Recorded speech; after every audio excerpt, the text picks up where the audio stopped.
My wife works as a secretary at a major corporation. Someone like you, who only graduated high school and lacks skills, probably doesn't even have such connections. A middle school classmate of mine, Tom, mocks me. This stress from continuously failing the bar exam must be significant. I can help but feel sympathy for him, yet it seems Tom prefers to pity me instead. Indeed, I only graduated from high school and have never been married. If belittling those around him helps him forget his own misery, then so be it. Oh, speak of the devil, looks like your wife has arrived. How do you know what my wife looks like? We've met a few times before. Tom's wife, Emma, approaches us with a smile but turns pale upon seeing me. I'm terribly sorry for the other day. What are you saying, Emma? This guy is a failure in life. Unaware of the whole story, Emma begins to explain the situation to Tom, looking quite embarrassed. My name is John. I'm 42 years old and the president of a leading confectionery company called Smith Confectionery. Time flies. It's already been 12 years since I took over as president. However, I wasn't always destined to be the president from the start. The company was founded by my grandfather, who had 2 sons. My father was the younger son, and the company was inherited by my uncle, the elder son. Both my father and uncle had their own families. My father had me, and my uncle had a son named Wilson. Wilson and I, being the only child and close in age, got along well. Wilson felt quite pressured by the fact that his father was the president of a major corporation. John, you're lucky. You can choose your own path. It seems like everything has already been decided for me, so I can't even dream. Every time we met, Wilson would express his feelings like this. Normally, people would think being promised the position of president is a fortunate thing. But I didn't envy Wilson's situation either. It's not that I dislike my uncle's company or anything. I believe the privilege of youth is to dream. As we grow older, we're forced to confront the realities that challenge the dreams we had in our youth, one by one. But that was a concern for the future, and we, being young, had every right to dream. In that sense, Wilson's options were limited, and I could understand his dissatisfaction. Eventually, as I was considering which university to attend after high school, I wanted a career that involved interacting with foreign cultures, so I aimed to enroll in a university in France. Wilson was in his second year at an American university, studying economics. I successfully got into a university in Paris and made the move. Everything I saw and experienced was not only fresh but also enlightening, making every day fulfilling. During my second year at university, my fate took a significant turn. Wilson was involved in a car accident, rear-ended by a truck, and passed away. My uncle was deeply distressed, affecting even the management of the company. After the funeral, as I was about to return to France, my uncle and father stopped me. Could you take over the company in Wilson's place? We'd like you to leave university immediately and join our company. This is our request as well. You might have had various things you wanted to do, but there are many experiences only available to those at the top of a company. Please, help our company. I wish I could say I was torn, but I wasn't even allowed the luxury of hesitation. Thus, I dropped out of university and joined my uncle's company as the executive vice president. 10 years later, upon my uncle's passing, I took over as the president.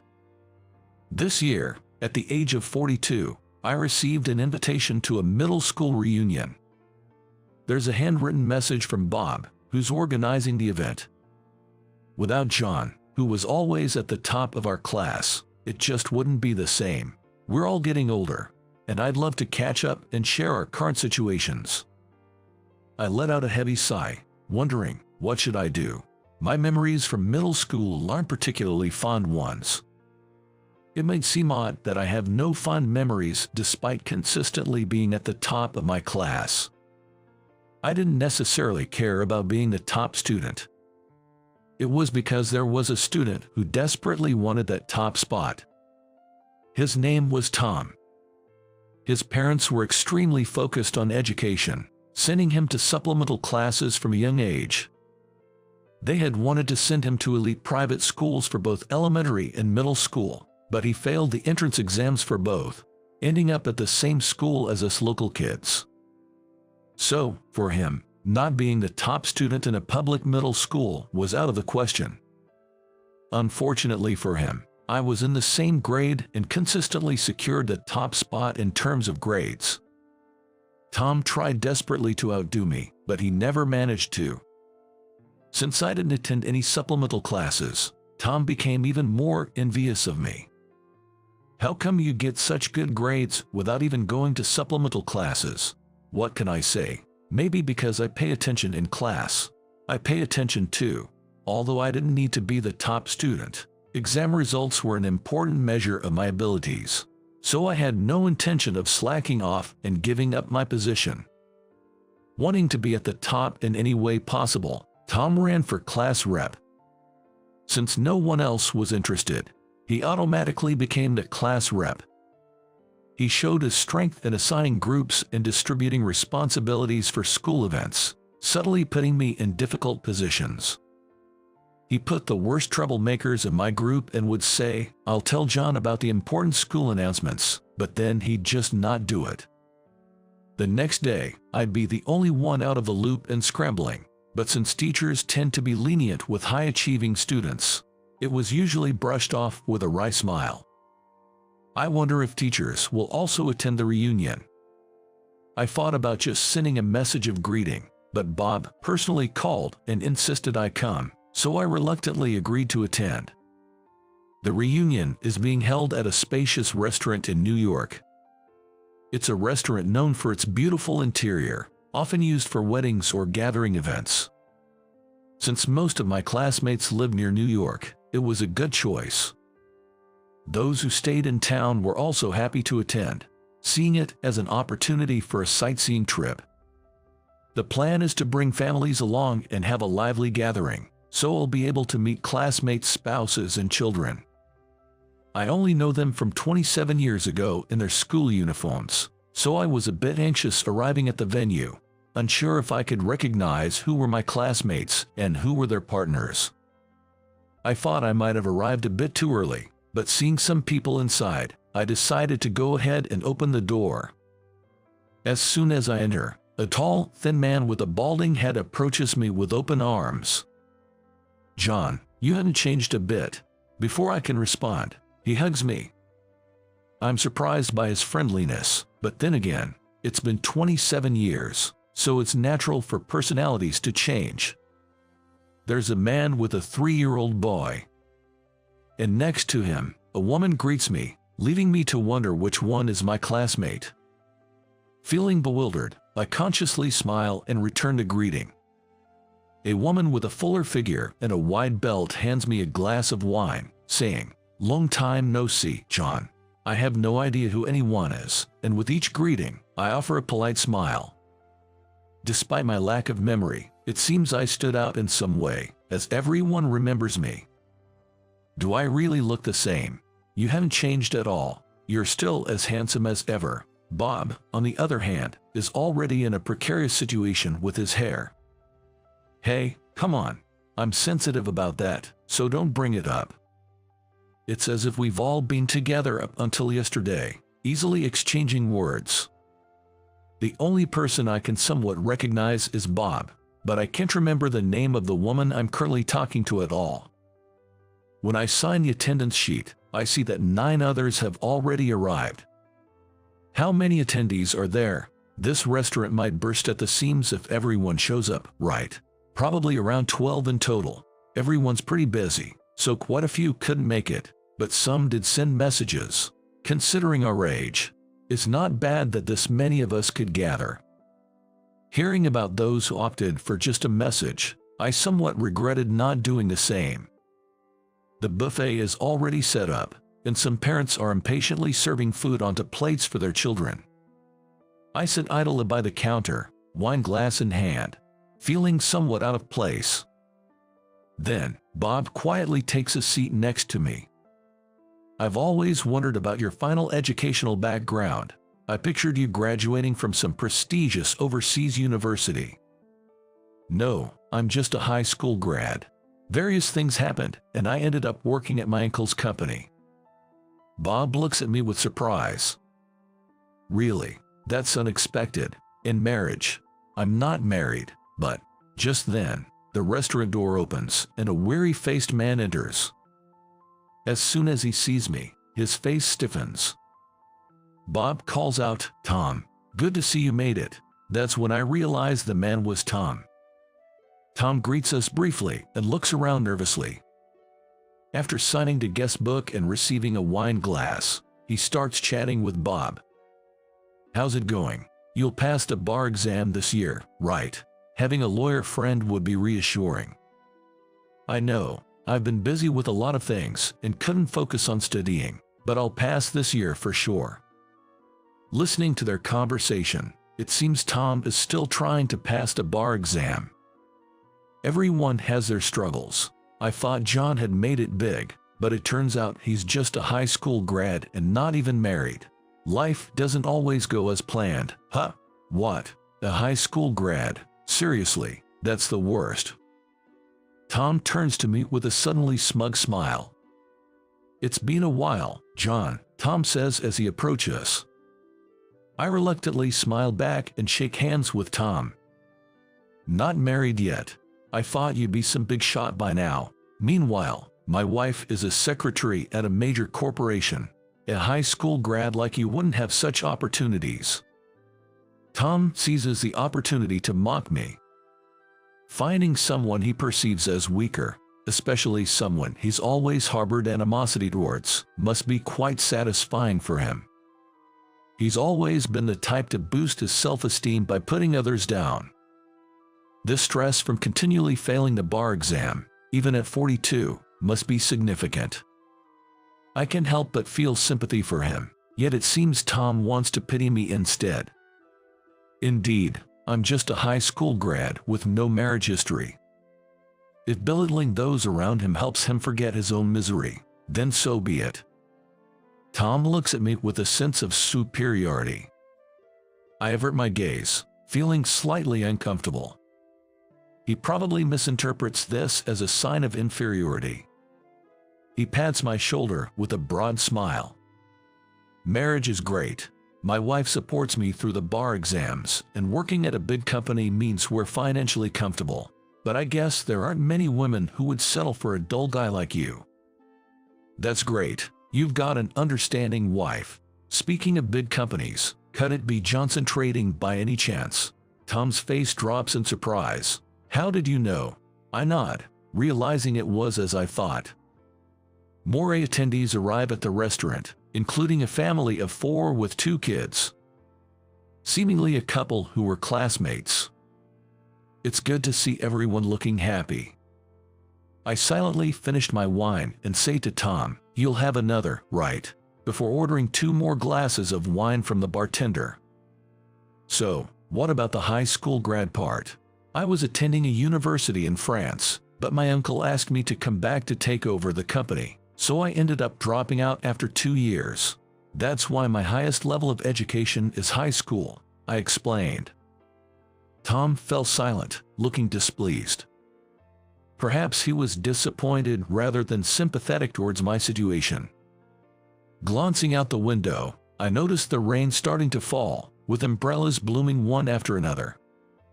I wondered if those still on their way had brought umbrellas, thinking about it as if it were someone else's concern.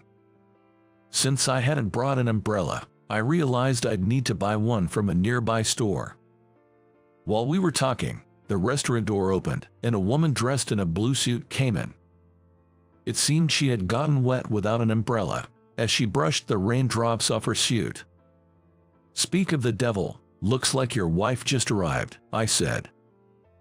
"How do you know what my wife looks like? We've met a few times before." I was well acquainted with the woman, Emma, but had no idea she was Tom's wife. She was known in my company for her hard work supporting her unemployed husband as he pursued his dreams. Emma, who approached Tom with a smile, turned pale upon seeing me. She approached with a flustered demeanor. "I'm terribly sorry for the inconvenience the other day." "What are you saying, Emma? This guy is a loser in life." "What are you talking about? This man is the president of Smith Confectionery." I watched Tom's stunned look with amusement. Unaware of the whole situation, Emma began to explain my circumstances to Tom with an apologetic tone. Emma's employer, Johnson Trading, had business dealings with my company, Smith Confectionery.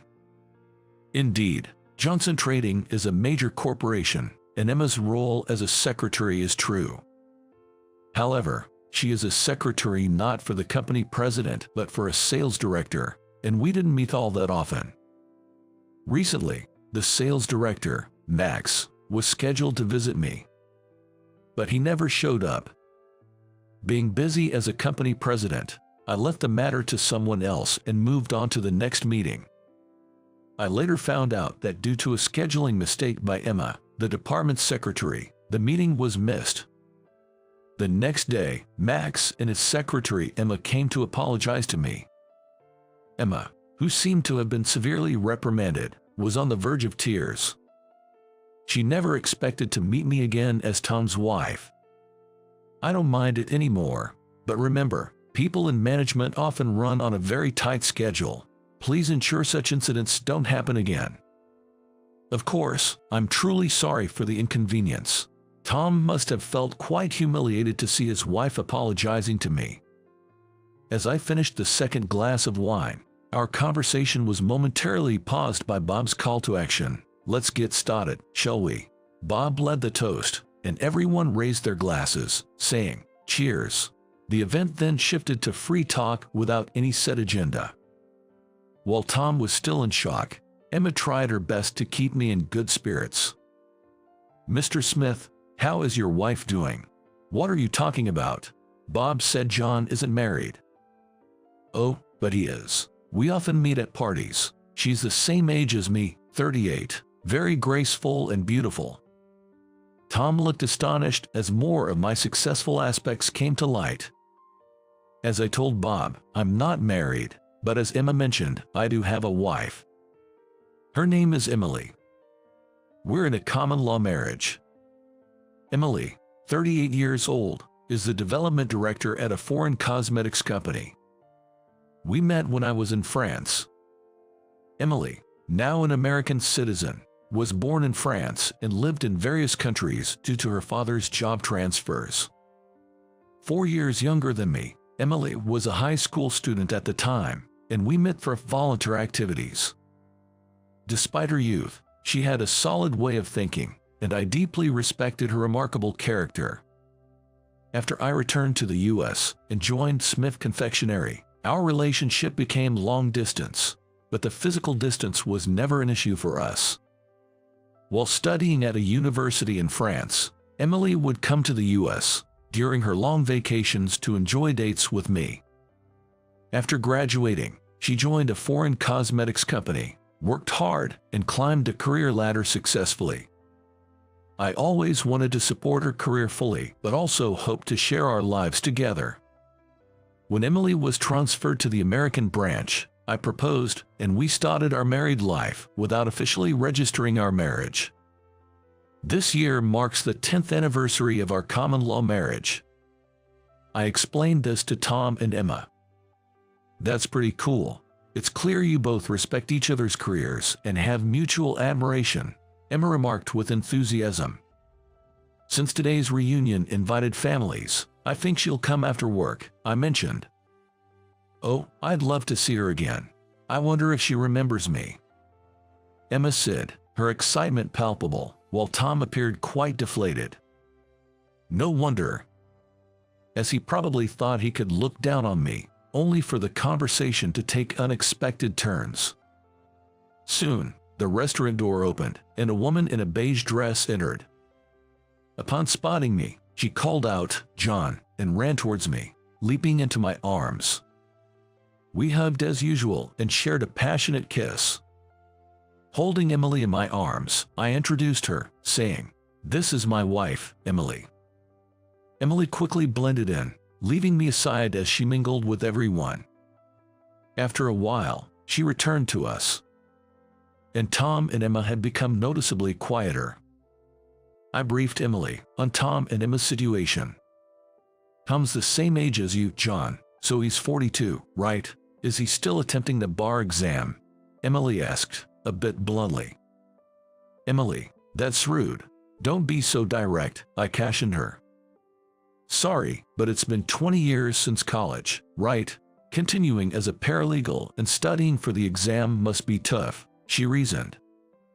Emma hesitantly spoke up. "Tom hasn't been working at all. We've been living off what I earn. It's been quite tiring." "What? Tom isn't working? That doesn't seem fair in a marriage," Emily remarked, causing me to quickly pull her aside. "There are 100 ways to live for 100 couples. Don't say strange things that might upset Emma," I told her. "I'm sorry. I forgot how different the American bar exam is from France's. My apologies, Emma, for saying anything that might have seemed critical of your relationship," Emily apologized. Emma offered a small smile and assured, "I don't mind," although her expression suggested otherwise. I surmised that Emily's comments had indeed affected Emma. According to a colleague familiar with Emma, she married right after starting her job. It is meaning she's been supporting Tom's dream for 16 years. Dreaming is a human privilege, and maintaining hope at any age is crucial. Being able to continue dreaming even at the ages of 80 or 90 would certainly make for a wonderful life. However, I personally would not pursue my dreams at the expense of someone close to me. Many believe that giving up on a long-pursued dream leaves them with nothing. This is a common sentiment, but I think differently. I believe that critical thinking, physical strength, and seemingly unrelated skills developed through the process of striving will undoubtedly be useful when embarking on a different path. This is merely my perspective, and if Emma is content with her situation, I have no intention of interfering. Every year, there are bar exam passers who are over 60. It proves that it's never too late to keep trying.